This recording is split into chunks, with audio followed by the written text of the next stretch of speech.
Adrien et moi, on se comprend. Oh, ça commence bien.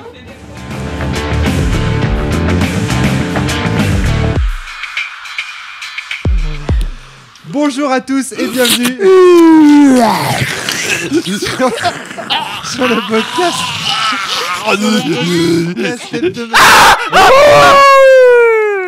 Bonjour à tous et bienvenue sur le podcast hebdomadaire de la cellule. C'est l'intro la plus conceptuelle qu'on ait jamais faite à la cellule, je pense.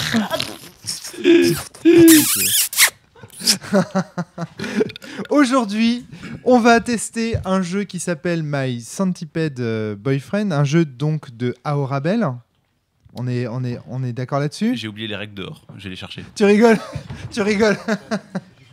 Avec Darky, ça va la pêche ? Salut, ça va. D'accord. Jérômès. Après cette partie, ma barbe colle. Oh, mon Dieu. Broussaille. Bonjour. Alex 2. Salut tout le monde. C'était un petit peu dur. on aura l'occasion d'en reparler. Emmanuel Meffray. Hello. Mathieu Mine. Salut. Et Flavie. Oh mon Dieu. Adrien Cahuzac nous rejoint avec les règles du jeu. Adrien, est-ce que tu pourrais rapidement nous présenter My Centipede Boyfriend ? Alors, J'ai perdu. Je précise, oui, j'ai perdu le jeu. Je précise pour les auditeurs auditrices que nous trichons un petit peu aujourd'hui puisque le jeu, la partie a déjà été faite avant que cette introduction au podcast ne soit. C'est ça, donc on fera quand même la coupure rituelle. Non. Bah si, attends, ça fait partie de la tradition. Oh, bon, si tu y tiens. Mais... Donc, du coup, Adrien, de quoi qu'il s'agit que My Centipede Très bien. C'est un jeu En fait, d'Aorabel pour ou être pas franc, alors oui, c'est un jeu d'Aorabel. Ok, et cool. pour être franc, il s'agit, je pense, d'une blague. Je sais pas, on va Non, en parler, non. mais Non, je pense pas que c'est une ce soit expérience blague. sacrément particulière. Donc c'est un jeu qui se joue de 2 à autant que vous voulez, dans lequel on va narrer une histoire d'amour entre un humain, une humaine, une romance, ouais, entre un humain et une humaine, et un mille-pattes géant qui tire des lasers par les yeux, qui a à peu près 10 000 ans d'âge, qui vient d'une autre planète et qui s'appelle Xvix. Tu peux nous répéter ça, s'il te plaît ? Xvix. Est-ce que tu peux nous les player Tout ça X, Non, non, X, non, On n'est pas sûr de la prononciation en fait. Z, Z, Y, Y, V, Z, Y, S, X. Xvix. D'accord, ouais. Ce personnage, donc ce mille-pattes géant, est amoureux du personnage humain.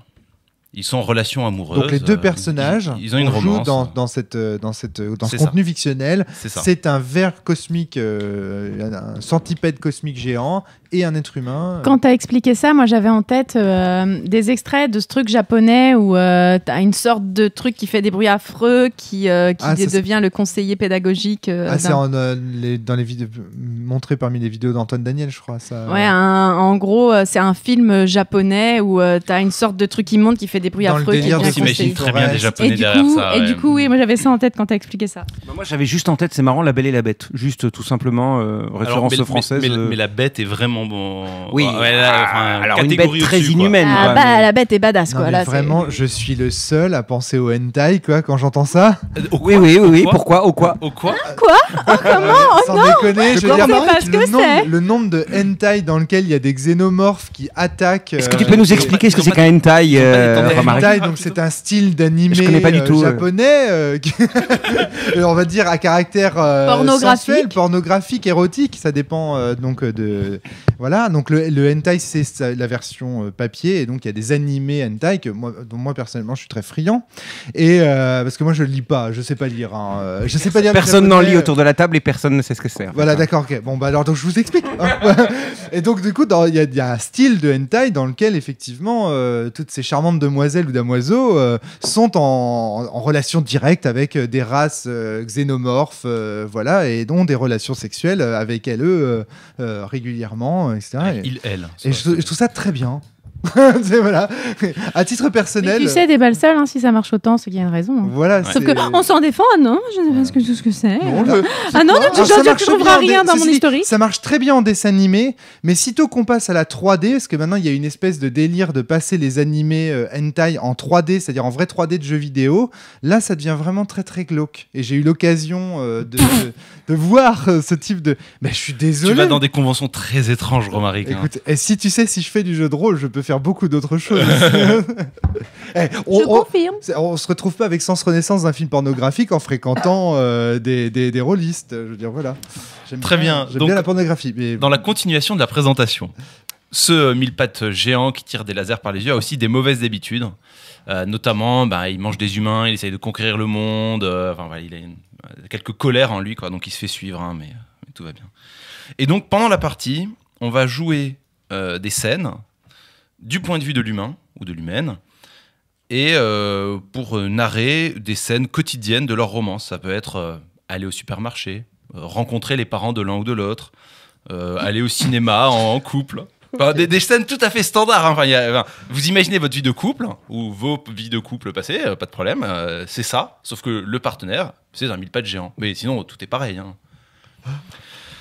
Oui, effectivement, je comprends pourquoi tu penses à cette scène. À tour de rôle, des joueurs vont s'installer tout seuls sur une chaise, ce sont les seuls à être assis, et ils vont avoir les yeux bandés. C'est eux qui vont être narrateurs, ils vont avoir toute liberté sur la fiction, ils vont tout décrire, ceux qui ont le dernier mot sur tout, ils parlent de leur point de vue interne, externe, auteur, personnage, comme mais par contre on joue tous le même personnage. C'est ça. Ce que j'avais pas compris au départ, on joue tous le même personnage, c'est-à-dire c'est vraiment un humain ou une humaine qu'on gardera, mais avec joueur tournant en fait. Tout le monde est John, tout le monde est l'humain. Ouais, tout le monde est John, et toujours Xix. Mais Xix, c'est tous les autres. Donc c'est ça. C'est tous les autres. Pas que. Les autres, ils jouent aussi le décor, les bruits ambiants, ce genre de trucs. Oui, aussi. Ouais, on va y venir. Et donc, le narrateur, assis, les yeux bandés, raconte. Tous les autres joueurs ont les yeux ouverts, peuvent y voir, peuvent se déplacer librement autour, et ils peuvent faire des bruitages et toucher le narrateur. Ils n'ont pas le droit de parler. Et ensuite, libre à eux de faire les bruitages de ce que décrit le narrateur, ou de faire des bruitages pour que le narrateur décrive ce qu'ils sont en train de faire. Et la fiction se crée comme ça, de façon Je comprends mieux l'introduction de ce podcast. Ok. Sachant que quand tu t'apprêtes à aller sur la chaise, tu détermines les endroits où tu veux pas qu'on te touche, ou ce qui est autorisé en fait. Ouais. Et t'es pas obligé non plus de t'asseoir sur la chaise. Personne te... je pense qu'il faut le préciser. Personne ne te force à t'asseoir sur la chaise. Si tu dis non, j'ai pas envie, tu t'assieds pas. Il y a des règles pour comment jouer en convention avec 200 personnes dans la salle, et il y a 3 personnes qui vont monter sur la chaise, et ils sont volontaires ou pas, et puis voilà. Et donc le jeu invite, en préparation de la partie, à avoir du matériel. Donc ramener des props, donc des ustensiles, quels qu'ils soient, quoi. Donc là, on a commencé, on avait un arrosoir, un chargeur de téléphone, du sopalin mouillé, une sorte de pistolet à eau. Un corps de chasse. Un corps de chasse, des feuilles d'arbre, une brique, une sorte de fil de fer avec un peu crade avec du plastique autour. Du sopalin mouillé qu'avait ramené Flavie. Du sucre légèrement mouillé. Ouais, j'avais fait un sirop en fait avec juste un sirop avec du sucre et de l'eau. En fait. Et l'histoire du sopalin colle toujours. Et l'histoire du sopalin, c'est parce que à la base Adrien voulait ramener du poulpe pour pouvoir faire des ustensiles, et du coup comme il l'a finalement oublié. Et alors la texture, ça ressemble à du poulpe ou pas du coup? Je sais pas, j'ai pas testé le poulpe, si ça m'attire. Et voilà, et donc ensuite c'est les joueurs autour vont pouvoir utiliser ces ustensiles, allant chercher d'autres, ils ont d'autres idées qui leur viennent pour interagir avec le narrateur. Okay. En gros, le jeu, on a fait quoi? On a fait 5-6 tours, 5-6 narrateurs différents, on a parlé chacun une fois maximum, et ça a duré quoi, 20 minutes? Ouais, à tout casser. À tout casser 20 minutes. Le jeu a l'air énorme. Le concept est génial. On s'imagine assis sur ce siège siège avec tout le monde qui approche des sopalins, des machins. Et donc on s'imagine, on se dit, ce sopalin là qu'il est en train de m'appliquer, parce que j'imagine qu'en tant que joueur, on a quand même conscience que c'est Adrien qui tient un sopalin. Mais alors, on voit les objets avant. Mais non, justement, parce que moi j'étais la première à passer. Flavie. Et donc, j'étais la première à passer. Je me suis dit, je vais raconter le début d'une histoire d'amour cucu. On va aller acheter des glaces, face à la mer. Et en fait, c'est extrêmement sensoriel. C'est-à-dire, j'avais beau avoir vu tous les objets, j'étais incapable de déterminer ce que c'était, sauf quand je pense que c'était Adrien me jetait avec l'arrosoir de l'eau dessus. Non, c'est moi, sur les pieds. C'est moi. toi. Et coucou. Et du coup, c'est extrêmement compliqué en fait de se concentrer sur un truc très simple que tu dois raconter, alors qu'il y a des trucs qui t'arrivent d'un peu partout. En même temps, Adrien te lançait le ballon à la figure. Ouais, ça c'était pas cool, Adrien. Mais et du coup, vraiment réagir en même temps, c'était juste énormément. Je décris qu'en gros, on achète la glace et que du coup, il a pas d'argent, mais du coup, qui donne une sorte de truc visqueux qui dans l'univers coûte hyper cher et que la dame est hyper contente. Et là, j'entends quelqu'un qui se m'écrit non, pas ça. Et voilà. Et tu continues à dire un truc hyper cucu. Du coup, il m'a pris par la main. Et là, j'ai senti plein de trucs arriver sur moi. Et non, c'était hyper drôle, mais c'est extrêmement compliqué. C'est un tour de force de se concentrer, ce qui fait que très rapidement, tu dis et puis là, ça s'arrête la scène. Voilà. Et j'avoue que moi, en fait, j'étais incapable de me concentrer, en fait. Les stimulations étaient telles que j'arrivais même pas à me concentrer. Enfin, j'ai fait une scène qui a duré même pas 2 minutes, et j'étais incapable de sortir quelque chose de cohérent, en fait. Mais alors moi je suis pas passé sur la chaise. Par contre, j'ai aidé au stimuli ambiant et à ce flot en fait de je sais pas, d'émotions sensorielles, de sens, de sensations qui vous arrivent. Est-ce que vous avez pu penser à un certain moment que vous étiez face à une espèce de centipède géant, enfin, ou je sais pas, est-ce que vous êtes représenté parce que c'est ça normalement en fait qu'essaye de... Est-ce que pour vous ça vous paraissait crédible? Je sais pas, quand tu disais j'étais avec la glace et j'entends et là tu te dis peut-être, je sais pas, le centipède a bouffé la glacière ou je sais pas. Flavie, est-ce que tu t'es senti entouré d'un centipède? Mais il y a eu un moment, notamment le moment où je dis il me prend la main et il y a, je pense, tout le monde qui arrive et qui me touche quelque part là, et c'est vraiment là à ce moment-là j'étais là, ok, je suis avec un truc trop chelou. Ça ressemble à, tu t'es avec un xénomorphe. Alors de là projeter un centipède, t'as tellement de sensations que c'est un peu compliqué d'avoir les sensations en même temps le visuel, mais t'es avec un truc, ouais. Broussaille. Ouais, alors Fabien nous rejoint. La sensation. Alors Fabien qui a apporté ce jeu, il faut le dire. My Centipede by Fabien. Broussaille. Il y a quelque chose de compliqué parce que en fait, je pense qu'il y a une expérience du bruitage aussi que moi personnellement j'ai jamais faite. En fait. Et de l'expérience sensorielle, c'est-à-dire que c'est très compliqué en fait. C'est vrai qu'on a un peu improvisé les objets qu'on a pris. C'est vrai que je me dis avec le recul, si j'avais pu choisir les objets à l'avance pour orienter vers telle ou telle sensation, j'aurais peut-être fait ça. Plus riche. J'aurais peut-être fait ça autrement. Mieux. En fait, je pensais, tu vois, par exemple, un truc tout bête qui m'est pas venu à l'idée, mais qui me viendrait là. Par exemple, prévoir à l'avance des glaçons, tu sais, dans un bol d'eau froide, tu vois, pour passer sur la peau. Des choses qui peuvent éveiller classiquement des sensations. Mais c'est vrai que là, on a improvisé un peu. Et peut-être évoquer davantage l'érotisme qu'un arrosoir, par exemple. Et parce qu'Adrien nous a dit, prenez des objets que vous avez sous la main. Et c'est vrai qu'on est allé chercher ce qu'on a pu trouver, quoi. Ouais. Donc, alors Jérôme, Adrien, c'était Jérôme, je crois, d'abord. En plus, après, sinon, on va pas s'en sortir. Parce que en fait, j'aimerais rebondir sur ce que tu disais tout à l'heure, Broussaille. Sur le fait d'avoir le sentiment de ne pas réussir à se concentrer, de tenir 2 minutes et de balancer un truc incohérent. J'ai eu le même sentiment et pourtant, quand j'ai terminé, on m'a dit si, c'était cool, et tout le monde a dit ça à chaque fois. J'ai l'impression qu'on a tous eu ce sentiment moi de l'extérieur, c'est vrai que Mathieu. Enfin, tu vois, c'était cohérent en tout cas en termes. Après, c'était pas transcendant comme histoire, mais par contre, elle était cohérente. En fait, dans chaque cas, si on prend la transcription du texte dit par le narrateur, il n'y a rien d'extraordinaire. C'est vraiment, on a pris une glace au bord de la plage, j'ai payé la vendeuse, et puis on est parti. On est allé au bord de l'étang, on s'est fait des bisous, et puis il a attaqué un chien. Et voilà. D'un point de vue strict, il se passe rien. Mais en fait, il y a tellement d'interactions entre ce qu'on dit, ce qui est bruité. La scène, en fait, on la voit tous. Donc, il y a quelque chose qui a lieu. Il y a eu quand même un moment un peu plus, je dirais, d'ironie dramatique. C'est quand est venu le tour d'Alex, où il s'en prenait donc vraiment plein la gueule, et il disait... il décrivait en fait grosso modo une relation avec le centipède, et il disait ah oui, c'était dur, mais je voulais aller jusqu'au bout, et on continuait à en lui en mettre. Et donc en fait on voyait bien qu'il y avait un double discours entre ce qui se passait dans la fiction et ce qu'on était en train de lui mettre en plus, quoi. Je pense que Alex, il y a une raison. Si je pense parce que tu as commencé le moment où tu as commencé par la rencontre avec les parents, si mes souvenirs sont bons. C'est ça, ouais. Et ensuite t'as embrayé sur la relation sexuelle, entre guillemets, pas entre guillemets, avec le centipède, et t'étais d'un tel sang-froid. Je pense que en fait, à un moment, on s'est dit, Eh ben, on y va. On y va. En fait, Et bravo. Vraiment, tu as eu un sang-froid de ouf. Mais je pense en fait que la différence, c'est que je suis venu en dernier. Et que du coup, j'anticipais ce qui se passait. Tu t'es préparé. J'ai pu voir les instruments de Alex. torture qui ont été utilisés Ouais. et j'ai été moins surpris par certaines choses qui peuvent quand même assez surprendre, comme par exemple se recevoir un jet d'eau. Voilà. Et d'ailleurs, je m'interrogeais sur la sensation qu'on pouvait éprouver si aucun de ceux qui passent ne peuvent voir a priori les objets qui vont être utilisés avec eux. Ah ouais, ça Histoire va être de pas- encore plus intense. Alors, là-dessus, justement, Voilà, c'est en c'est pas la réponse à même ce que intention. disait Broussaille tout à l'heure.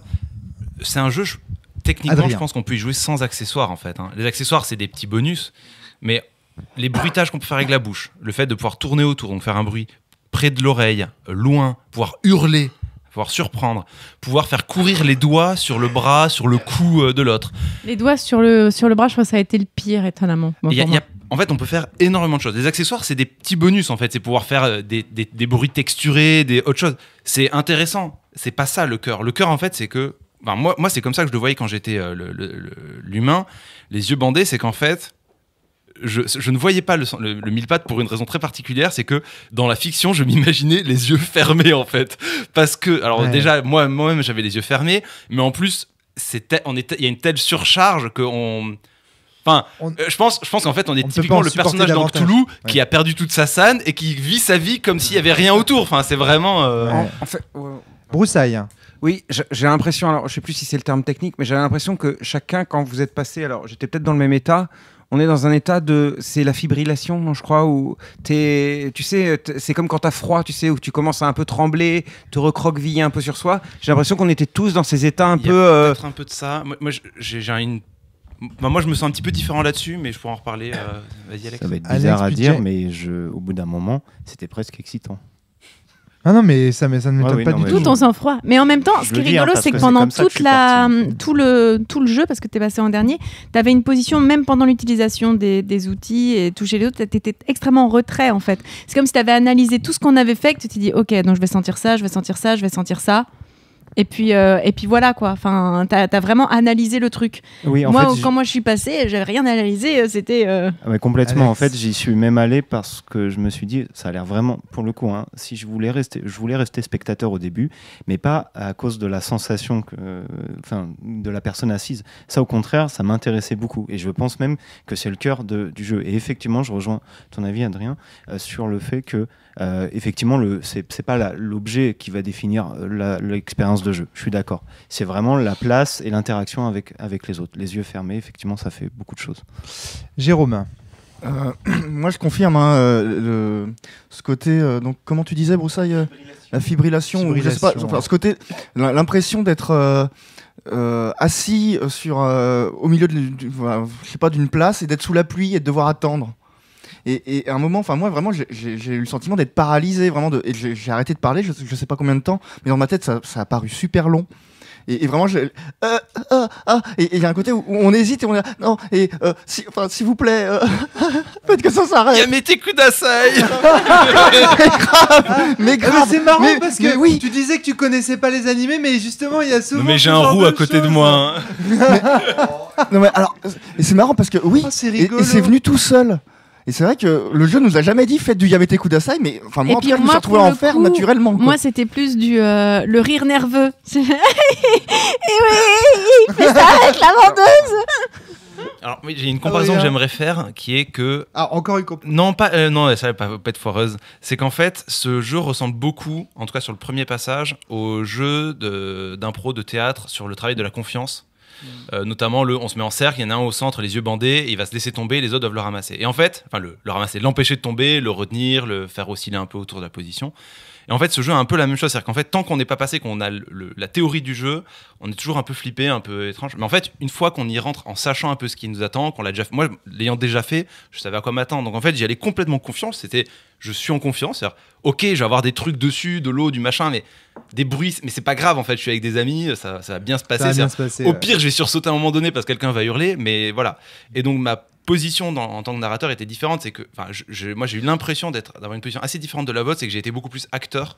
J'ai notamment pas rebondi sur des choses, mais j'ai dit allez, il y a un chien là, va le bouffer, il me fait chier ce clébard. Et donc j'ai créé vraiment des éléments comme ça dans la fiction. T'as sollicité des réactions. J'ai sollicité des réactions.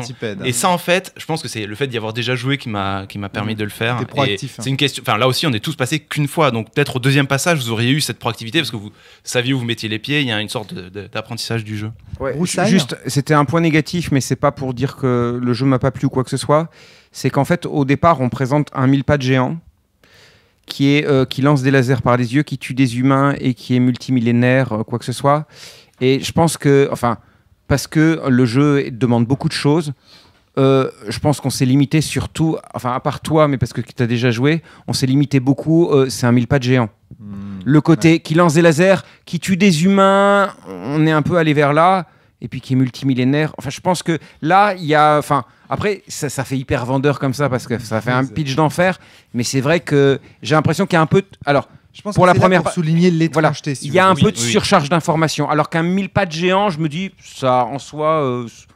je sais pas, qu'est-ce que vous en pensez? Mais moi je pense que si elle choisit de dire ça, c'est pour susciter justement le côté xéno de la créature. C'est-à-dire elle a vraiment d'autres normes que toi. Tu vois, si tu dis juste un 1000 pattes, tu peux l'associer à ton 1000 pattes que tu as dans ton jardin, Kafka, etc. En fait. Ce que j'allais dire, tu peux voir Kafka et genre c'était un truc qui était humain avant et tu peux lui créer une histoire en fait. Exactement. Alors que là, le fait qu'il soit multimillénaire, tu vas pas pouvoir lui créer d'histoire. Le truc, il va rester étrange. D'autant plus que, tu nous l'as dit Adrien, c'est dans les règles, c'est précisé que le 1000 pattes est un 1000 pattes multimillénaire, ce n'est pas un humain transformé, ce n'est pas... Ouais, ça c'est important quand même, effectivement. Ouais, on peut pas l'humaniser, il peut pas évoluer. On peut pas l'anthropomorphiser. Non, il peut pas évoluer. Parce que j'avais pensé à un moment, est-ce qu'il est possible qu'il devienne chrysalide, papillon ou quoi que ce soit? Non, il doit rester 1000 pattes. Je vais lire le dernier paragraphe des règles, c'est... La continuité entre les scènes n'est pas très importante, les scènes n'ont pas besoin d'être connectées, il n'y a pas besoin d'avoir une intrigue, des personnages entiers, même le narrateur, peuvent disparaître, être réécrits, du moment que tout le monde a un bon moment. La seule exception à cette règle, c'est le 1000 pattes. Le 1000 pattes est une constante et doit rester. Le 1000 pattes ne peut jamais être changé, le 1000 pattes ne sera jamais changé. Et en gras, do not change the centipede. Ouais. C'est génial. Et donc là-dessus, moi, il y a un élément sur lequel j'aimerais venir, qui est un élément sur lequel nous on avait beaucoup discuté avec Fabien, Valentin et Antoine, je crois, qui en avaient joué la première fois à Paris, qui était quelle est notre interprétation du jeu? Qu'est-ce que vous pensez qu'essaye de quoi parle le jeu en fait? Quel est le propos du jeu? Moi, j'ai une réponse sur laquelle on était venu. Je vous invite, est-ce que vous avez des réponses? Je préfère faire un tour de table. Je préfère vous laisser parler et après dire nous qu'est-ce qu'on a comme Avant idée. de répondre à cette question, et comme ça va à tous vous laisser un temps pour réfléchir à votre réponse, j'aimerais quand même qu'on passe la parole à Darky et à Emmanuel qui n'ont pas pris la parole pour le moment pour dire juste ce que vous avez pensé du jeu et de l'expérience. Darky d'abord. Moi j'ai kiffé, je pense qu'il me faut 18 minutes 50 pour rentrer dans un jeu. Cette partie a duré 18 minutes 50. Ouais. Donc, au moment où j'avais envie de m'asseoir, j'étais dans la position où je m'ennuyais en tant que bruiteur. Donc je me doutais que je pense qu'on avait tout fait. On pourrait pas jouer 2 heures à ce jeu. Oui. C'est qu'il y a un nombre de joueurs limite qui peut s'asseoir avant qu'on commence à s'ennuyer. Le moment où je me serais bien assis, c'était le moment où on s'est tous dit ça serait bien de faire la scène de fin avec les parents, ce qui m'inspirait pas. Du coup j'ai laissé passer. Du coup j'ai qu'une semi-expérience du jeu clairement, parce que je pense que le jeu tu le vis vraiment quand tu t'assois et que tu subis tout ce que tu subis. Mais clairement, son propos qui est... je sais pas si c'est son propos. En tout cas, faire vivre un truc loufoque où tout le monde fait un peu n'importe quoi en ayant une idée de ce que ça génère chez l'autre et de voir l'autre qui a l'air complètement prostré. Et l'autre, quand je dis l'autre, pardon, c'est la personne avec les yeux bandés. Ce truc-là fonctionne. Je pense qu'il est fonctionnel comme jeu sur 3 pages. Et sur le moment, je me disais, ok, clairement, je suis en train de vivre un jeu, j'y rejouerai jamais. Finalement, je suis en train de me dire, j'aimerais bien le retester au moins pour avoir le temps de m'asseoir. Donc, et sur 3 pages, c'est peut-être un petit exploit quand même de se dire, j'ai envie de le réessayer. Donc, il m'a bien amusé quand même. Emmanuel. Alors, moi, je suis pas passé sur la chaise. Alors, t'as pas voulu passer sur la chaise? On dirait que tu dis, j'ai pas voulu passer sur la chaise. Ouais. Globalement, alors déjà en tant que bruiteur, enfin que centipède, j'ai testé un peu, j'étais un peu en mode expérimentation, à dire qu'est-ce que ça donne quand je suis sur un bruit très près de la personne, quand je fais un bruitage très loin, le contact avec un objet, le contact avec les doigts. Avec le contact avec les doigts, j'ai senti qu'avec Fly, tout. Manuel, de toute façon. Mais voilà, j'étais un peu dans ce côté expérimentation. Et une fois que j'ai eu la sensation d'avoir un peu tout expérimenté, j'étais un peu comme toi, Darky, de dire là je m'emmerde. Mais en même temps, voilà. Alors, passer sur la chaise, j'étais pas contre sur le principe. L'idée, c'est que si c'est un truc que j'aurais aimé pouvoir traverser, peut-être un peu comme Alex 2 avec ce côté pouvoir aller y chercher soit une excitation, soit une ambiance, soit un truc. Enfin, j'ai peut-être trop cérébralisé le machin, mais vu la façon dont ça a attaqué à chaque fois, je me suis dit en fait je vais être juste en train de ricaner, d'être chatouilleuse à mort et de faire quand je me prends de la flotte dans la gueule. Du coup, je me suis dit tout simplement que c'était peut-être pas tout à fait à ce jeu-là que j'avais envie de jouer, qu'il y avait un truc qui potentiellement pouvait m'intéresser, mais que le jeu la mécanique, ouais, mais voilà, t'aurais voulu le développer autrement, je sais pas, de façon plus sexuelle, connaissant tes goûts, Emmanuel.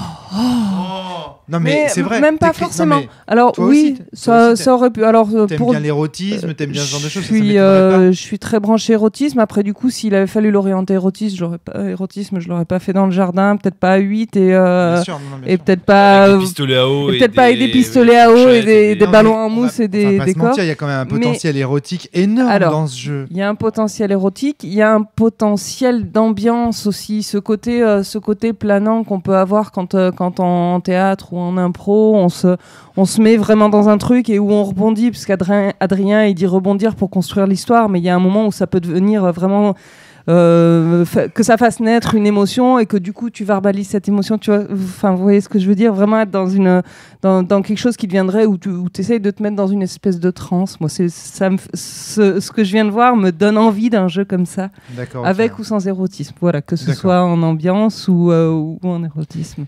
Eh bien, donc frustré. D'accord.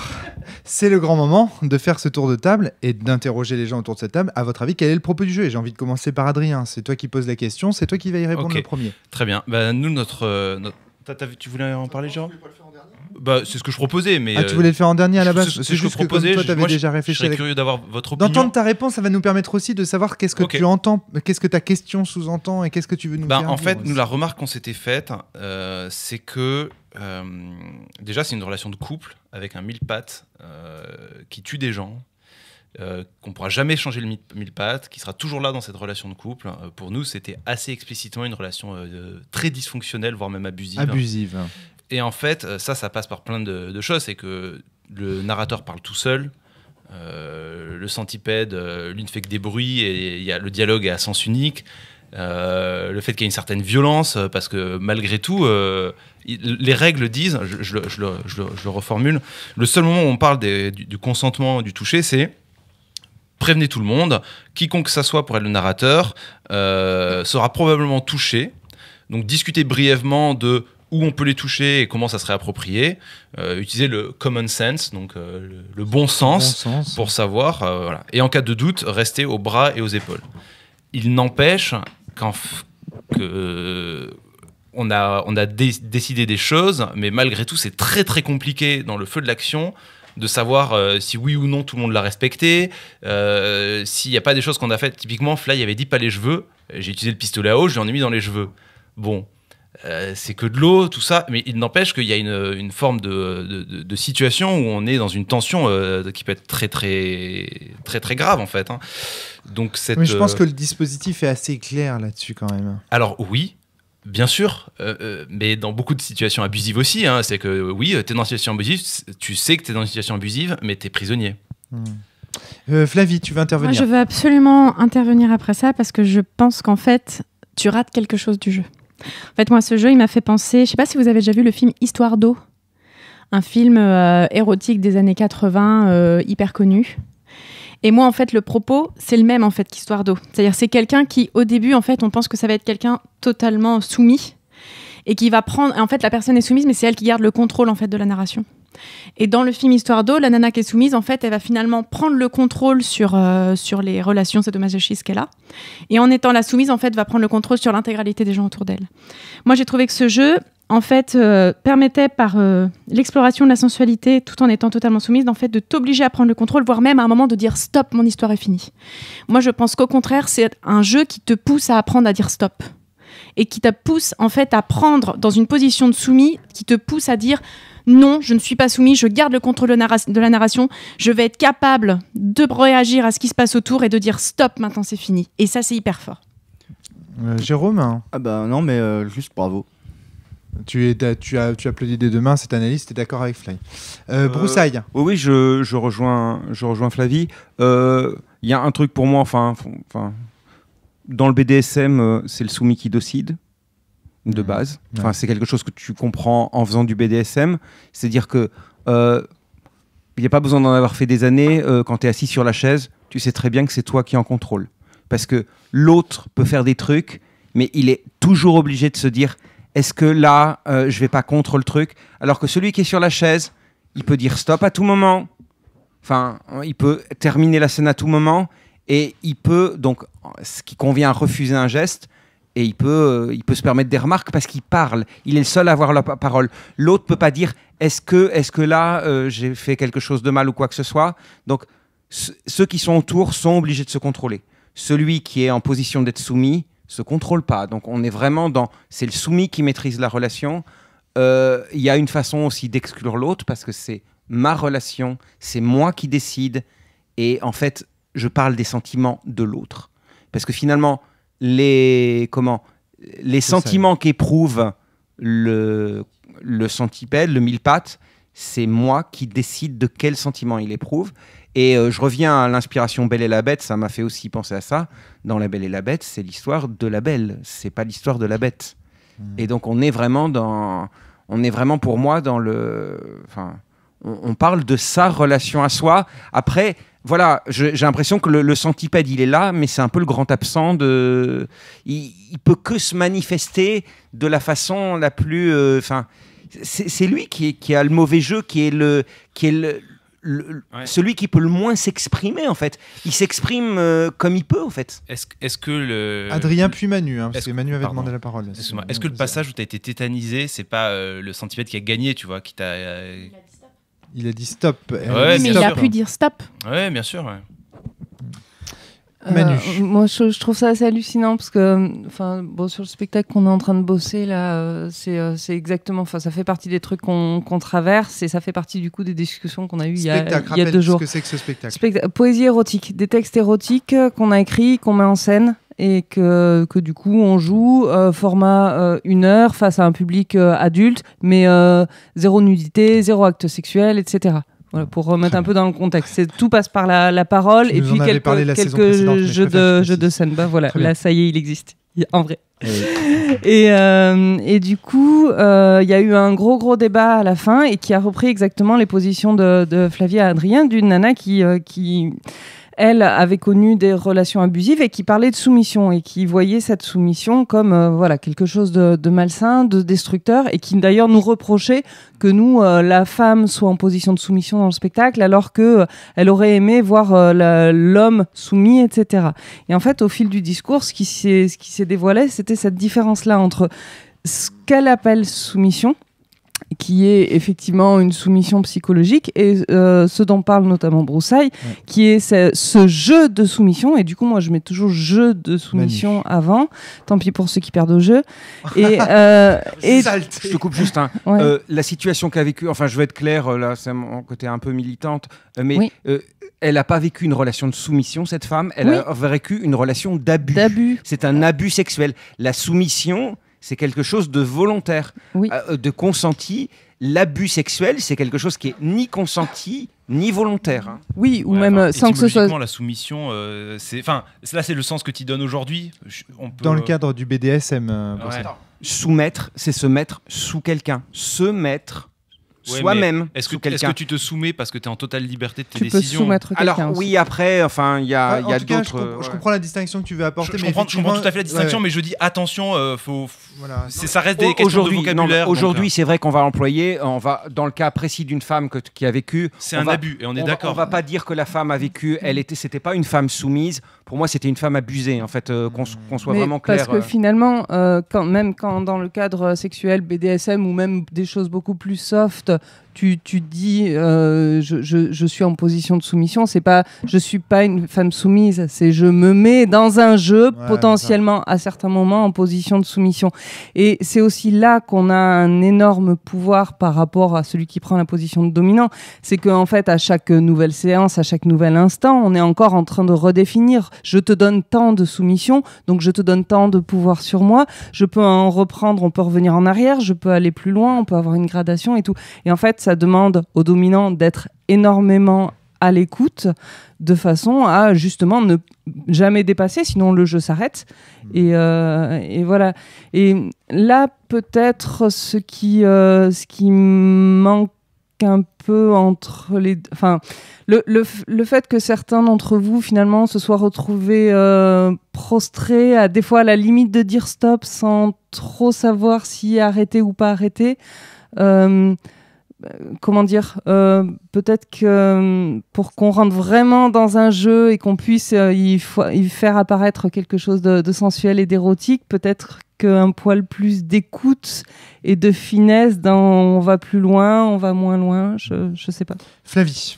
Pour moi, c'est pas un jeu sur l'érotisme, c'est un jeu sur l'apprentissage du moment où on va pouvoir dire stop. Moi, j'ai trouvé ce jeu extrêmement cathartique. Déjà, parce qu'en fait...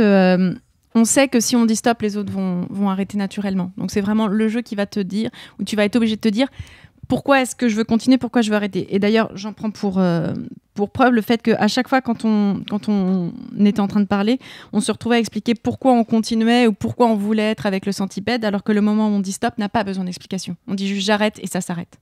Moi, j'ai trouvé ça extrêmement cathartique et extrêmement agréable. Qu'est-ce que tu entends par cathartique ? Parce que... dire stop ou dire non, c'est extrêmement compliqué en fait dans cette société. D'accord. Ouais. Et je pense que c'est pas uniquement un jeu sur la sensualité. T'as plutôt envie de dire libérateur que cathartique. Ouais, c'est vraiment émancipateur. C'est que t'as peur d'être comparé à un mille pas de géant. Moi, j'ai trouvé que ce mille pas de géant était presque une métaphore en fait. Même on peut même aller plus loin, une métaphore de l'administration ambiante ou de l'univers entier qui t'abreuve de trucs que tu dois avoir, que tu dois accepter. Et là, c'est le pouvoir de dire non, quoi. Ouais. Je suis d'accord, c'est un peu ce que je dis. C'est un peu ce que je disais quand c'était un jeu qui parlait de relations abusives. Ça, alors, effectivement, ça en parle sur l'aspect de aller dire non, aller jusqu'à se dire non. Mais il n'empêche qu'il te met dans cette position-là. Mais c'est pas uniquement là. C'est vraiment pour moi. Enfin, ça peut même être le fait que tu sois abreuvé de trucs publicitaires, plein de choses qu'on te demande de faire, etc. Moi, je trouve que c'est un jeu qu'il faut faire en fait, qu'il faut tester au moins une fois. Enfin, sachant quand même que la différence, c'est que là, t'es sûr que quand il dit non, t'es entendu. Oui, et mais ce qui est dans important. la société, quelquefois, tu dis non, tu dis non avec l'État. Enfin, on va dire, on prenait la métaphore. Tu dis non avec l'État, c'est un non qui. Mais l'État est monstre froid. Hein. Voilà, qui ne t'entend presque pas une là, métaphore, hein. Là, tu pouvais être sûr. Et il n'empêche qu'il y a pas mal de gens qui n'osent jamais dire non parce que et là, en fait, on te donne l'occasion de le tester une fois et tu vois qu'en fait, tout va bien et ça peut peut-être te donner l'occasion ensuite d'avoir la possibilité de le joue dire. à Human Centipede. Et avec le comment non, c'est pas Human Centipede, ça c'est un autre film. Pardon, excuse-moi. Alors, alors Macron Human Centipede, c'est intéressant, mais accrochez-lui quelque chose. Mais là, c'est presque une menace de mort, dit comme ça. En fait, il y a deux choses, je pense. Il y a aussi, on a parlé beaucoup d'hentai, mais c'est pas obligé d'être sexuel. Il y avait pas de trucs sexuels. Ouais, il y avait pas de trucs sexuels.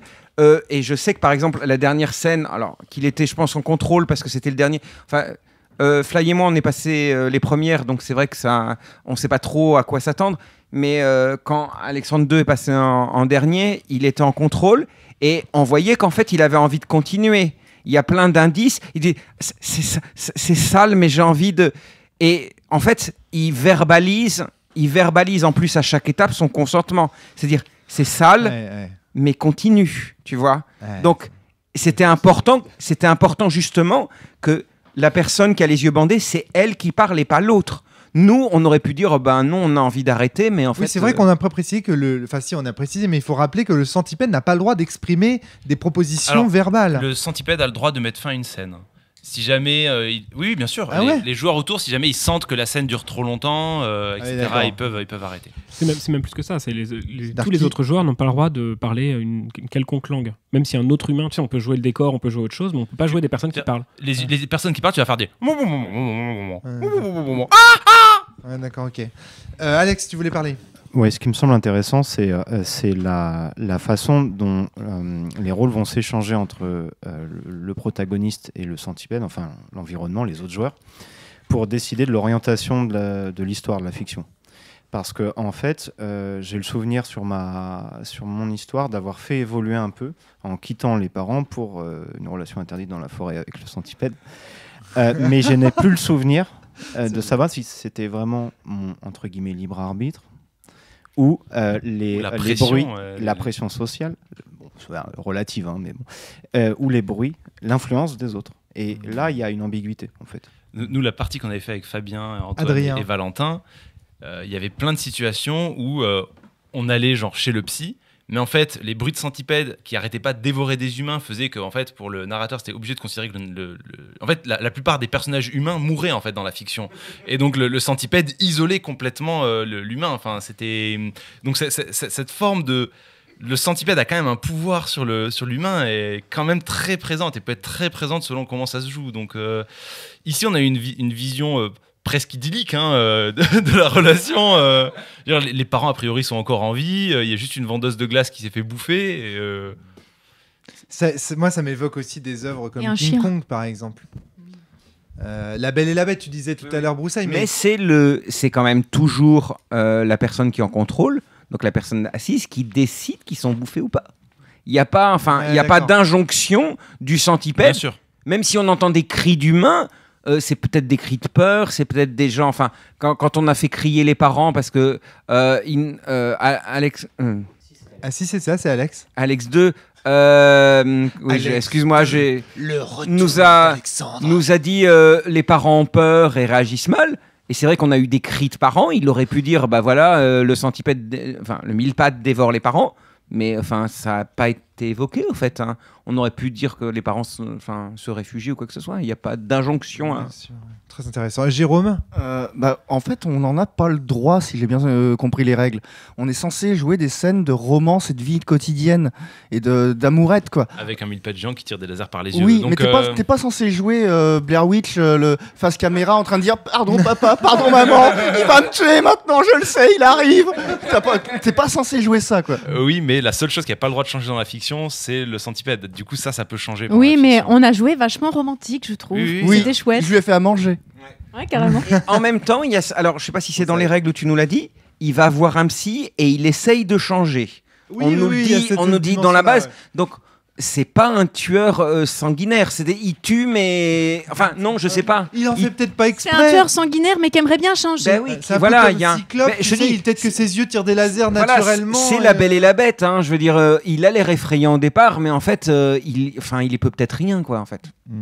Je sais pas ce que disent les règles là-dessus précisément. Alors le mot psy, en fait, c'est moi qui l'ai rajouté parce que c'est un truc qu'on avait dû se dire quand on avait interprété les règles avec Fabien, Valentin ce que disent les règles texto. Alors ce qu'a dit ce texto, c'est que le mille-pattes est amoureux du personnage humain, mais qu'il est aussi struggling with some bad habits. Donc il lutte contre des mauvaises habitudes qui sont manger des humains, donc tirer des rayons de la mort, parce que dominer le monde. Il y a vraiment l'idée qu'il se bat contre ses habitudes. C'est pas qu'il assume du tout ce côté.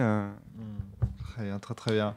Bah, quelle expérience incroyable. En tout cas, à vous écouter, ça a l'air vraiment, ça fait envie. Enfin, tu veux que je te dise, ça ressemble à. Ça a l'air d'être complètement fou. Jérôme, tu voulais ajouter? Ouais, je me frotte toujours le cou. J'ai encore du sucre. Bon, bah, je sais pas. Est-ce que vous avez un dernier élément à ajouter? Je pense qu'on a bien compris. Oui, Mathieu. Vas-y. Donc moi, hormis ce propos-là que vous avez bien développé, moi ce qui m'intéressait aussi, c'était les éléments qui étaient mis en place pour susciter toutes ces émotions-là. Peut-être que la question c'était quel est le propos du jeu, etc. Donc peut-être qu'il y a ça, et peut-être aussi c'est une manière de pouvoir mettre un joueur vraiment à la place. Peut-être, je sais pas. En tout cas, moi c'est ça qui m'a aussi. Tu as vu une une tentative d'immersion complètement folle. Le cinéma 4D, quoi. Ouais, exactement, c'est ça. Voilà. Et je me en demande. odorama. Ouais, c'est mais c'est Bruitorama, ouais. Je me demande si c'est pas aussi une espèce d'exercice de style qui a pu. Enfin, la personne a pu se dire ça aussi, quoi, de se dire si je me mettais vraiment à la place, est-ce que je sors vraiment avec un centipède géant cthulesque ou ce que vous voulez, et qu'est-ce que ça ferait, etc. De toute façon, je sais pas ce que tu en penses, Mathieu, mais tous les jeux dans lesquels il y a une mécanique du type bander les yeux d'un joueur ou d'une joueuse, c'est évidemment c'est qu'on recherche une certaine forme d'immersion, parce que par définition, le plongeon, c'est quelque chose qui nous coupe nos sensations les unes après les autres.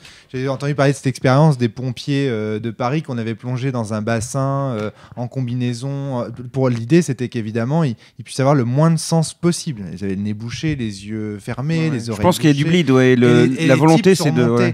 Les types sont remontés d'ailleurs au bout de quelques secondes seulement parce qu'ils commençaient tous à avoir des hallucinations. Leur cerveau ne tolérait pas en fait qu'il y ait zéro input au final. Oui, non, mais je pense que c'est la volonté. La volonté, c'est de créer du bleed, en fait. Je pense aussi.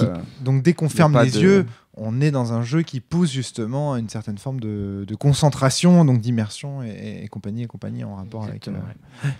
Oui, il y a une question que j'aimerais poser avant qu'on conclue. J'avais un copain qui faisait du chamanisme et qui adorait la plongée, qui faisait un lien entre les deux activités. Qui disait en fait que à partir du moment où on se plonge comme ça, où on se coupe de certains sens, on est forcément dans une recherche d'une certaine forme de transcendance, etc. Parce que justement, en voulant se couper de ses propres sens, on entend mieux le battement de son cœur, battement qui rappelle le tambour qui rappelle l'hypnose et qui nous plonge en fait progressivement dans des états de... Ouais, c'est plus une expérience sensorielle que érotique, contrairement à ce que laisse présupposer le propos. On est plus dans du sensoriel pour moi, même si on peut rajouter de l'érotisme, hein, c'est suggéré, mais on est d'abord dans une expérience sensorielle, je pense. Adrien, tu voulais dire? J'avais une dernière question pour vous tous, qui est: est-ce que vous y rejoueriez? Dans quelles circonstances? Darky a déjà Parce qu'en fait, oui. la remarque qu'on s'est fait, moi, les deux parties, hein, c'est on y joue 20 minutes et après c'est bon, voilà, on a fait le tour du jeu, quoi. D'accord, ouais. Darky. Vous y avez joué 20 minutes à 4, c'est ça? Ouais. Donc chacun est passé sur la chaise. 2 fois, grosso modo. Alors, pas tous, parce que Valentin, il a fait l'escolopendre, je vais faire des bruits, quoi. Voilà. Et c'est tout. Moi, à mon avis, c'est Adrien, c'est parce que on n'y voit pas une autre finalité que de jouer à My Centipede Boyfriend. Alors que si tu dis, ok, on va vraiment essayer, par exemple, on va prendre des stupéfiants avant, on va essayer de se mettre, tu vois, et on va essayer vraiment de jouer à se faire peur, par exemple. Ou au contraire, ça va être nos préliminaires pour une expérience BDSM. Tu vois, si tu as une autre finalité que le jeu, je suis sûr que tu y rejouerais avec grand plaisir. Mais je pense que le jeu, My Centipede Boyfriend pour My Centipede Boyfriend, puis vous êtes des analystes aussi, là, tous les quatre. Moi, j'y rejouerais avec joie. Moi, j'y rejouerais avec joie. D'accord. Moi, je pense que j'y rejouerais aussi. Hein. Justement, tout de suite, on fait pareil. Parce qu'en fait, je voudrais bien, maintenant que j'ai un peu vu ce que c'était, je voudrais bien essayer de provoquer des réactions, de faire des trucs, en fait. Maintenant, j'ai vu comment ça marche, on va rigoler un peu, quoi. Après, ça reste un petit jeu. Si vous avez prévu une partie de 6 heures ce soir-là, jouez pas à My Centipede Boyfriend, quoi. Ou alors vous allez au bout d'une demi-heure. Enfin, je pense qu'au bout d'une demi-heure, enfin, entre guillemets, on va avoir fait le tour. Ouais, mais carrément. c'est pas 4 heures de jeu. Là, je pense que non, c'est pas. Prévoyez pas une partie. Enfin, oui, voilà. Ou alors il faut une expérience où on se donne vraiment des contraintes. C'est genre, on teste un bruitage et on l'applique pendant 10 minutes. Hein, parce que sinon, si vous faites le tour de tous les bruitages en 20 minutes, vous allez vous lasser. Jérôme, je me posais la question c'est à force d'entendre le titre, vraiment à chaque fois j'y pense et vraiment je sais pas à quel point c'est fait au hasard ou pas, mais le jeu me fait aussi penser à Hatoful Boyfriend, qui est un jeu sur PC dans lequel c'est un visual novel, on suit des romances, tout ça, sauf que dans le jeu en fait tous les humains, tous les mecs pardon, c'est un jeu où on joue une femme qui romance des hommes. Dans les visual novels c'est plutôt le contraire habituellement. Et dans ce jeu-là, tous les hommes sont représentés par des piafs, par des pigeons en l'occurrence. Et donc, il y a, je sais pas, Randy, il a une tête de pigeon avec le col un peu bleu, machin, il a une tête de pigeon tout blanc. Et le jeu, apparemment, est tellement bien écrit qu'il a eu un succès critique auprès des fans de visual novel assez dingue. Alors qu'il n'y a pas... Là, pour le coup, c'est pas le hentai qui a attiré les gens, tu vois. Ouais, je comprends. Et voilà, je sais pas. Alex 2, est-ce que tu rejouerais à Human Centipede pour prolonger la question d'Adrien? Alors...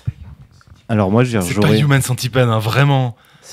Parce que Human quoi alors The Human Centipede? C'est un film d'horreur. C'est 3 films gore sur des humains. C'est sur des humains cousus bouche à anus. Ça c'est parce que tu m'en parles tout le temps. Ah bah ouais. Le 2 est une pépite. Hein. Ok, donc en fait c'est un film donc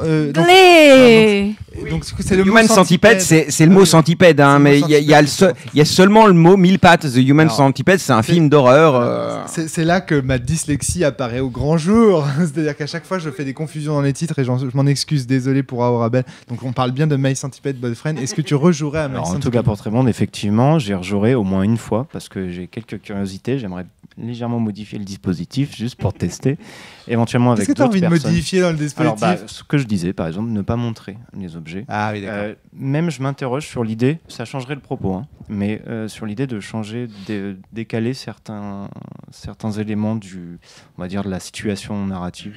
Juste de voir ce que ça changerait. D'accord. J'ai tendance à penser que même si le propos est assez intéressant, il est au service d'une intention de jeu, plus que l'inverse.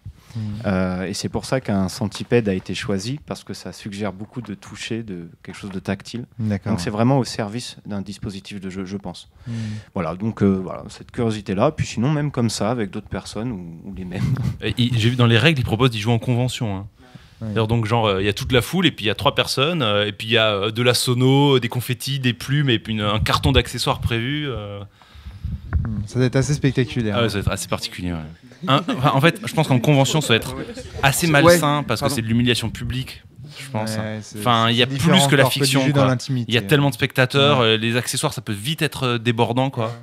Après, on parlait. En fait, je pense que on l'a. Enfin, je sais pas si on l'a dit ou quoi que ce soit, mais je pense que on parlait de pigeons. Tu parlais de pigeons, mais là, en fait, c'est quand même le mille pattes. Je pense, pour la plupart des gens, évoque une créature assez répugnante.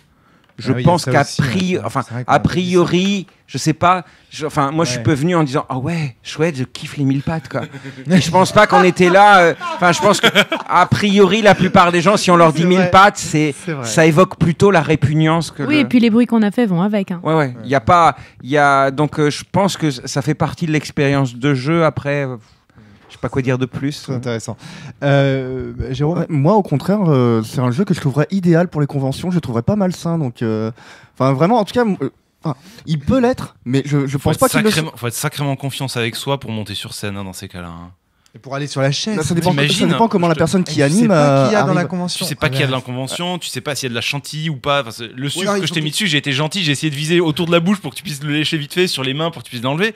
Mais imagine, je t'en frotte sur tout le torse. Enfin, c'est horrible. Enfin, ça peut déborder à une vitesse qui est incroyable ce jeu. Ouais. Moi, tu vois, j'ai pas voulu jouer au jeu, tout simplement. J'ai plus confiance que ça dans les rôlistes, en fait. En tant que personne qui propose le jeu, comment tu garantis que tout se passe bien, effectivement, ne sachant pas qui est là? Moi, c'est de ce côté-là que ça me paraît. Parce que si tu proposes le jeu, tu as quand même une certaine responsabilité que les gens qui participent s'en sortiront indemnes. Et ça me paraît un peu limite de ce côté-là. Je suis désolé, mais tu as toujours le risque, quand tu connais pas les gens, que parmi les gens, il y a un pervers qui te disent oui, j'accepte les règles et qui, en fait, pendant la partie, de la douleur, en profite pour toucher les seins de la personne qui est là. Tu le dégages. Ouais, on est plusieurs. On est plusieurs. Alors, j'ai dit une chose. Non. Et ça arrive quand même dans les conventions normales de jeux de rôle, sans qu'il y ait besoin de ça, Romaric. Non. Ce que je veux dire, Romaric, je sais que il y a un truc. Moi, je sais que j'ai fait attention, mais Flavie avait dit pas les cheveux. Je sais qu'à un moment, Adrien a pris le pistolet à eau, l'orientant vers le haut. La première fois, je vais faire remarquer discrètement, parce que je voulais pas qu'elle entende, je vais faire remarquer discrètement que non. La deuxième fois, il n'y aurait pas eu de troisième fois. Je veux dire, il y a un moment où, je veux dire, le fait qu'il y ait plusieurs aussi participants, c'est pas un rapport à deux. Ouais. C'est que, il y a la pression du groupe joue aussi. D'accord. De fait que. J'entends. Une personne qui serait là pour, en tant que centipède, faire vivre une expérience perverse.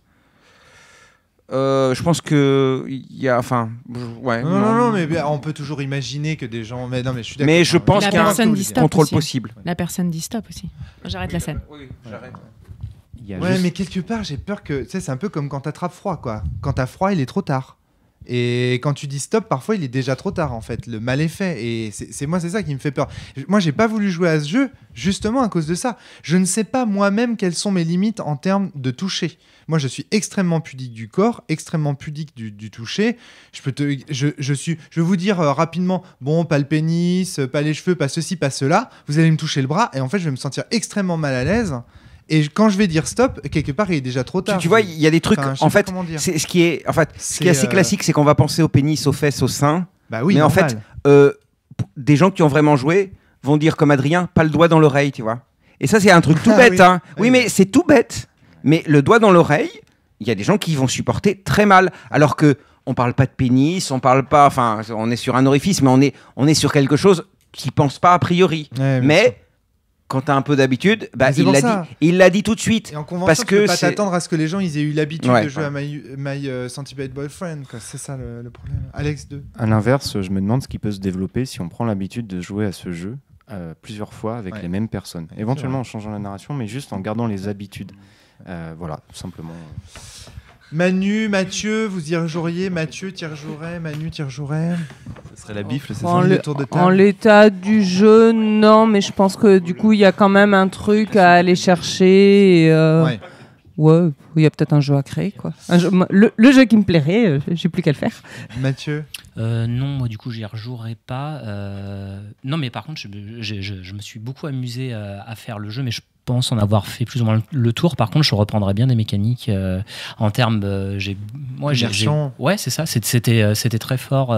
J'ai eu l'impression, en tout cas, parce que moi j'y suis pas passé, mais j'ai eu l'impression effectivement que c'était vraiment très fort pour les joueurs qui passaient. Et ça, ça m'intéresse beaucoup. J'y rejouerai moins parce que c'est moins mon type de jeu. Le fait de devoir sortir soi-même de nulle part et du néant la narration. Bon, et en plus de ça, vous étiez un petit peu dérangé, on va dire, par tout le monde. Hein. C'est faut y aller. Hein. C'est un jeu qui manque beaucoup d'impro. Hein, parce que improviser. Alors heureusement, c'est des concepts faciles. C'est aller au resto avec c'est des trucs qu'on connaît très bien. Donc normalement, c'est pas très compliqué. Mais avec la surcharge sensorielle et tout, c'est pas évident. Hein. Moi-même de base, déjà, même sans la surcharge sensorielle, juste de cracher une histoire comme ça, je suis moins à l'aise avec ça. Mais alors en plus de ça, quand on couple ça, mais par contre, c'était voilà, moi, je me suis bien amusé. C'était très intéressant comme expérience. Manu, tu voulais ajouter quelque chose? Ouais, juste en train de faire le lien avec un truc qu'on a fait quelques fois, c'est d'aller murmurer des poèmes. Alors pour le coup, on n'était pas du tout dans un contexte érotique, hein, mais juste, voilà, on était à la demande, à la disposition du public. Et donc les gens nous demandaient, et forcément le poème que tu murmures à l'oreille de la personne, à seul ou à deux à ce moment-là, c'est aussi en fonction de ce qui se passe autour, tu le rythmes sur tout, et les gens, et à plus forte raison quand on était deux, qu'il y avait un effet stéréo et tout, il y avait un super retour sur dans quel état ça les plaçait. Alors la question du toucher se posait toujours, par exemple, est-ce qu'on pose la main sur l'épaule ou pas, selon si on connaissait un petit peu les gens, si on les sentait à l'aise. Des fois c'était eux qui se rapprochaient très près de nous, des fois ils gardaient un peu plus de distance. Il y avait tout un truc assez intéressant. C'est un peu au massage en fait ce que tu décris, sauf que c'est auditif, mais c'est une forme de massage. Et tu sais pas exactement ce qui arrive. Tu sais que normalement c'est plutôt agréable, sauf que là t'es massé avec des râteaux et enfin bon, c'est un massage particulier quoi. Très bien. Il y a un côté ASMR un peu. C'est Flavie dans les. My Centipede ASMR. Après, je sais qu'à un moment j'ai caressé Broussaille avec une brique, donc c'est vrai que c'était assez particulier. Ah ouais, tu découvres des choses. Hein. Non mais alors. Adrien aussi, t'as senti la brique dans ton cou. Ce qu'on réalise pas, c'est que. Alors là, parce qu'on avait fait le choix d'ustensiles, donc tu dis que c'est pas obligatoire les ustensiles, d'un coup on le précise bien, mais on avait des ustensiles qui étaient très différents. Le souci, c'est quand tu es touché par un ustensile, tu peux vaguement l'identifier. Là, il y avait plusieurs personnes autour de toi, donc tu es touché par plusieurs ustensiles en même temps. C'est hyper dur de savoir c'est quoi. Adrien, t'as caressé avec une table à jardin à un moment. C'est ce que j'allais dire. Ouais, j'allais dire ça. J'ai senti. Oui, mais alors, je vais dire une chose. Tu vois, là, on parlait de bleed ou quoi que ce soit. Et en fait, c'est le moment où le mille-pattes est sur la plage et je me dis merde. Enfin, j'ai un petit flash de réalité en me disant merde, un mille-pattes sur la plage, il va se dessécher. Donc il faut que je l'emmène dans un endroit humide. Alors un marécage. Non mais un marécage. Pourquoi je pense à un marécage ou quoi que ce soit. Et la table de jardin sur le marécage, j'ai vraiment vu en fait parce que ça m'a même si j'avais un bandeau, c'était pas un bandeau complètement occultant en fait. Ouais. Ça laissait passer un peu de lumière. Il y a eu l'obscurité arriver avec le marécage. Et en fait, j'ai vraiment vu la table de jardin comme les arbres, tu sais, du marécage qui sont là. Et non, là où il y avait du bleed. Alors que, oui, avec le recul, je me dis c'est une table de jardin. Mais c'est vrai que pour moi, c'était dans le marécage, l'obscurité du marécage, les arbres du marécage. Hein. Il n'y avait pas du tout de table. Enfin, je conceptualisais pas la table de jardin, quoi. En fait. C'est excellent. Darky, j'ai une petite question justement pour maintenant. En fait, je repense à ce coup de table du jardin. Oui, hein. Je l'ai fait juste parce que why not, quoi. Elle est là, testons. Donc il y avait aucune cohérence entre ce qui se passait dans la fiction. Donc je l'ai fait pour proposer un truc. Et la question que je voulais poser, c'est est-ce que quand vous étiez Centipède, est-ce que vous agissiez pour réagir? Est-ce que vous agissiez pour faire du décor? Est-ce que vous agissiez pour créer? Est-ce que vous agissiez pour tester? Enfin, c'était quoi votre kiff, quoi? Moi, je teste énormément, quoi. C'est des bruits, des cris. De temps en temps, je fais il y a un humain, on va le faire parler un peu, crier, mais c'est énormément d'expérimentation. Moi, je suis curieux de savoir comment vous l'avez joué. Darky. Moi, j'ai l'impression que tu attends l'approbation soit des autres qui sont aussi en train de faire des trucs loufoques et de peut-être ça les fait rire. Honnêtement, quand tu as commencé à soulever la table, on s'est tous dit ok, d'accord, on est mignon avec nos petits bruits de bouche, mais ça va être énorme ce qui va se passer. Et bah évidemment, t'espères être approuvé dans le récit de la personne qui a les yeux fermés, et du coup, c'est toujours gratifiant quand hop, il t'intègre ça dans son récit, quoi. Mathieu. Ouais, non, moi c'était enfin non, j'ai pas regardé forcément les autres. Si, j'ai vu évidemment la table arriver, hein, ça c'était pas possible de la manquer, mais non, j'ai essayé de faire des bruits bizarres, surtout avec les objets qu'on avait, et me positionner surtout proche des oreilles pour qu'il y ait une espèce de fond sonore et de présence. Et je voulais juste rebondir sur ce qui a été dit par Broussaille par rapport à la table de jardin, et donc il a vu lui le marécage. Ça m'a vraiment fait penser, vous savez, quand vous êtes à la limite du sommeil et vous êtes pratiquement sur le moment où vous allez basculer, et il y a des choses qui se passent dans la réalité, du genre une porte qui claque, et dans ton rêve, imagine directement tu te dis ah ouais, mais ça c'est le bruit d'un canon, et du genre, et en tout cas j'ai l'impression, enfin je sais pas, j'avais l'impression d'une proximité. Ça me fait penser aux Inconnus, tu sais, le moment où il demande à Manu de fermer les yeux et il mime les mouettes, et puis après il lui balance du yaourt et il dit c'est les mouettes. Oui, mais il y a t'as fait la même chose. Alors je sais pas toi comment tu l'as vécu de l'intérieur, mais à un moment il y a quelqu'un dans ton expérience qui a utilisé une pompe à vélo, et tu as dit au Centipède non, arrête, pète pas sur moi, quoi. Et alors non, c'était le script que j'agitais devant Adrien. Ah oui, non, c'était c'est ça. Oui, pardon, oui. Et du coup t'as dit ne pète pas sur moi, et là est-ce que tu validais en fait complètement. Ouais, ou alors est-ce que tu vois, il y a un jeu en fait en fait c'était un truc qui moi me dérangeait un petit peu presque, ça faisait trop longtemps, du coup j'ai fait bon, faut trouver un moyen de le dire de façon fiction, et puis ouais, je sais pas si un Centipède pète, du coup la remarque me semblait étrange. Oh, ces questions qu'on se pose justement. Non mais attends, justement, c'était l'idée, et moi je me suis dit mais oui, en fait il peut produire des bruits corporels qu'on va assimiler à un paix, mais qui sont des bruits de l'animal, tu vois, en fait. Et parmi tous les bruits, on en a fait des bruits et des trucs, hein. Personne n'a fait le bruit de prout, maintenant que j'y pense. Non, c'est vrai, ouais, c'est vrai. Et pourtant, on a pu tous constater. Non, par contre, le moment pour moi le plus what the fuck qui m'a fait remonter mes lointains souvenirs de biologie de 4e, c'est-à-dire qu'à un moment, bon, il s'avère que maintenant je sais, c'est Adrien qui me lançait un ballon mou dessus, et dans mes souvenirs de 4e, je me rappelais que les cafards masculins, certains, pour pouvoir jeter le sperme en fait à leur partenaire, en fait envoyer ça, genre envoyer leur sperme et percer la carapace, et du coup au moment où tu dis ça, j'ai non, n'envoie pas ça, ce n'est pas la peine, ce n'est pas le moment, et j'étais là, c'est quand même débile de penser à ça maintenant, c'est quand même débile de penser à ce truc là auquel je n'ai pas pensé depuis que j'étais en 4e. Oui, tu parlais du rêve, c'est exactement ça, cette période de demi-sommeil où tu interprètes et où ta logique crée du... Enfin, ta logique... Tu crées du sens, en fait.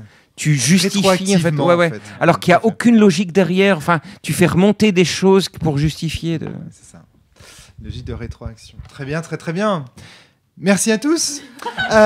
Merci. Darky, ça t'a pas trop traumatisé d'écouter un podcast en x1 nickel, tout va bien. Ça fait bizarre, tout le monde est très très lent.